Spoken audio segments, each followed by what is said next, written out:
Hi, my name is Sarah. I'm writing this email because something really strange happened to me. I live in India, and this happened about 2 years ago when I was 16.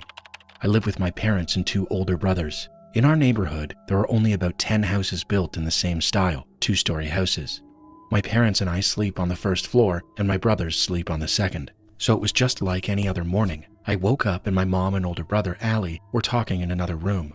They were loud, but I didn't really pay attention. I was brushing my teeth and getting ready for school when my brother came into my room and jokingly said, "Want to see a ghost? Come here."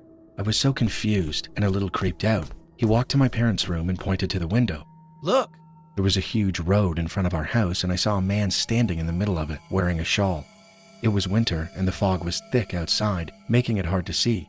He was looking to the left where there were bushes and dense trees. It looked like a small forest.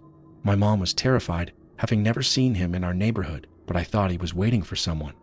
We watched him for about 10 minutes, and what really gave me the creeps was that he just kept staring at the bushes without moving a muscle. Then we shrugged and started getting ready for the day. My older brother Assad used to always take me to college on his scooter, and as we were leaving, I saw the man standing in the middle of the road, still facing the bushes. My brother passed him, and I watched him closely for a few seconds. He was wearing white pajamas and a light brown kurta. His shawl was off-white and covered him from head to knee. I could only see his eyes, and when my eyes met his, a shiver ran through my body. I could only see his eyes, but I could tell he was smiling, and his smile seemed to be a wide grin. I got goosebumps. During the ride to college, I kept wondering, is he smiling at me, or is he smiling at something in the bushes? Once I got there, I quickly forgot about it and focused on my day. I left the university around 3 p.m. and rode home on a 3-wheeler, a vehicle similar to a taxi. I was on my phone the entire ride, and as I neared home, I thought of the man. I looked outside and saw the same man still standing there in the same position. The thought of him standing there for 8 hours in the winter without moving a muscle was mind-boggling. I was horrified. The driver was driving in the opposite direction, so I couldn't see his face, only his back. I wondered if he was still smiling. I went home, ate, and slept. I woke up around 10 p.m., the time my dad usually gets home from work. My mom and I were talking about the day, and I had completely forgotten about the man. Then my dad arrived and told my mom he had been standing there since morning. I ran to the window, and sure enough, he was there, staring at the bushes, not moving a muscle. Before coming home, my dad went to the man and asked him why he'd been standing there all day, but he didn't say anything. We were all so confused as to why he'd been standing there all day, especially in the winter. After dinner, before bed, my dad told us to lock all the doors and windows. He didn't usually say that, so I figured it was about the man. I locked everything and double-checked to see if he was still there, and to my surprise, he was.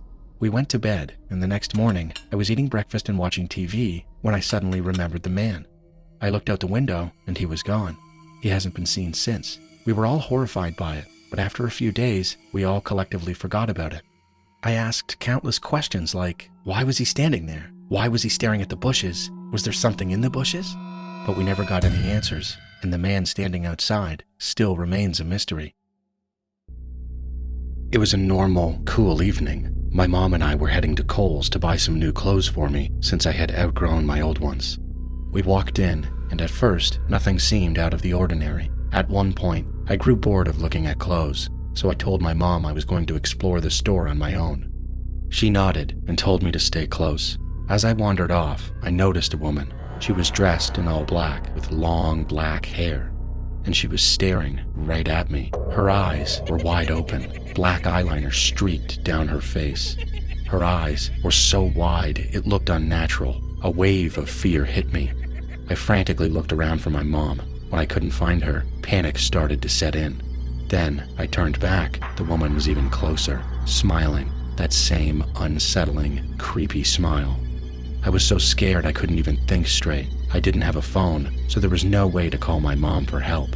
Thinking quickly, I darted into the clothing racks, trying to hide. Then a hand grabbed my shoulder. I stifled a scream and spun around. It was my mom. Relief washed over me, even as she scolded me for running off, but her words barely registered. My mind was locked on the woman. The woman could still be out there, watching, waiting. Then, my mom's tone shifted. Her face grew more serious. She asked if I had seen a woman with long black hair and wide eyes. My heart skipped a beat. She had just described the exact woman I'd seen. I told her yes, that I had seen her, and that I was terrified. My mom nodded. She quickly paid for our things, and we left. Nothing happened after that, but the image of her never left me. Her eyes, her wide smile, even now, it still gives me chills. My name is Zama, and I'm from South Africa. In August of 2024, something terrifying happened to us. I live in a 2-bedroom apartment in a block of flats with my 9-year-old daughter Coco. One Sunday at 2:30 a.m., we were fast asleep with all the lights off, as we usually are. Then I suddenly woke up to the sensation of someone reaching for my tablet right beside me. At first, I thought it was my daughter Coco. She often grabs the tablet when she can't sleep. But then I realized something was very wrong. There was an unknown man in our apartment. I'm a light sleeper, especially where my daughter is concerned. So I screamed as loud as I could and grabbed him. I think my sudden reaction made him freeze for a moment. He already had my iPhone in his hand, the one Coco had been using earlier that evening. We started fighting, and as we struggled, we both fell on top of my daughter, who was still asleep. I was terrified, thinking if he overpowered me, he'd go for her next. I pushed him out of my room and into the living room. I was just trying to get him out. In a panic, I grabbed pots and pans and threw them at him, anything I could find. Finally, he backed away, opened the door, and ran out. I was in shock, thinking the door must have been unlocked, but later discovered he had crept in through the bathroom window. We live on the 2nd floor, and I never thought to lock that window. I assumed it was safe. He was skinny enough to step on the balcony rails and squeeze through the burglar guards. Once inside, he unlocked the front door so he could escape quickly if he needed to. Despite my screams, none of my neighbors came to help. They called later to say they'd heard something, but hadn't come down. I was devastated, but at least I managed to cancel my bank cards on Apple Pay before any payments went through. We don't live in that apartment anymore. We're okay, but we're scared of living alone for now. A few days later, we found out there was a group of thieves targeting homes in our area. I was the only person who woke up during the break-in. Others lost much more valuable items. 2 days after our incident, one of the thieves was found dead in the morning.